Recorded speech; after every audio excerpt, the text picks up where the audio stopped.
Hey there folks, tonight we're diving into a story that's more twisted than a pretzel factory after a power surge. It's about spies, secrets, and a guy named Edward Snowden who really stirred the pot. Picture this. It's 2013 and the world is going bonkers over twerking and the Harlem Shake. But behind the scenes, something much bigger is brewing. This dude, Snowden, drops a bombshell that makes headlines explode faster than a Samsung Galaxy Note 7. Turns out our governments have been kind of nosy, like really nosy. Snowden, a former tech whiz for the National Security Agency, decided enough was enough. He leaked classified documents revealing the shocking extent of government surveillance on, well, pretty much everyone.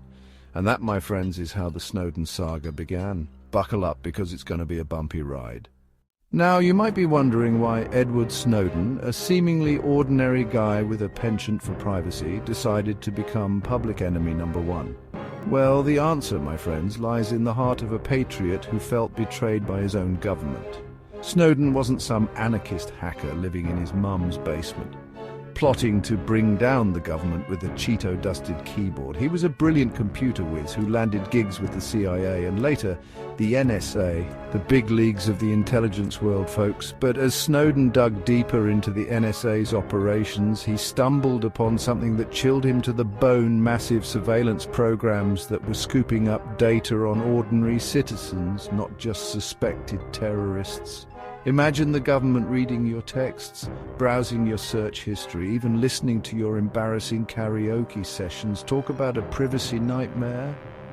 Snowden tried to raise his concerns internally, but his cries fell on deaf ears. The powers that be argued that these programs were crucial for national security, for preventing another 9/11.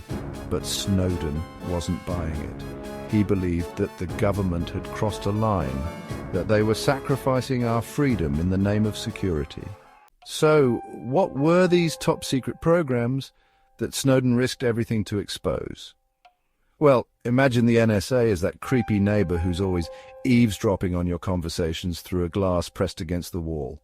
Except in this case, the wall is the internet, and the glass is a bunch of sophisticated surveillance programs with names like they were ripped straight out of a James Bond film. First up, we have Prism. No, not the colourful kind you see in a Pink Floyd concert. This Prism allowed the NSA to tap directly into the servers of tech giants like Google, Facebook, and Apple. It was like having a master key to your digital life, your emails, your chats, your search history, all up for grabs. Then there was Upstream Collection, which involved intercepting data as it flowed through the internet's backbone, those undersea cables that carry all our digital chatter.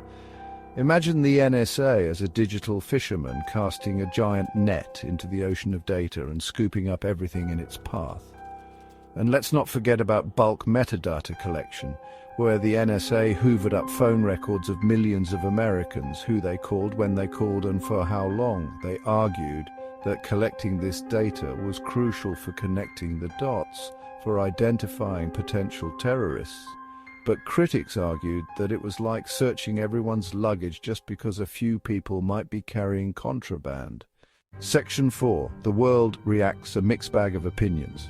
When news of Snowden's leaks hit the streets, it was like a digital earthquake that shook the world to its core. Governments scrambled to defend their actions, while privacy advocates cried foul. The public, meanwhile, was left wondering who to trust and what it all meant for their own digital lives. Some people hailed Snowden as a hero, a digital-age Paul Revere who risked everything to warn us about the government's overreach. They argued that his actions sparked a much-needed debate about privacy and security in the digital age.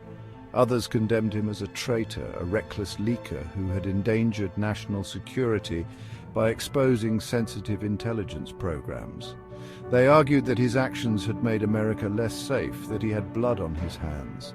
The debate raged on, dividing families, friends, and even entire nations. It was a digital Rorschach test, with people seeing in Snowden what they wanted to see: a hero, a villain, or something in between.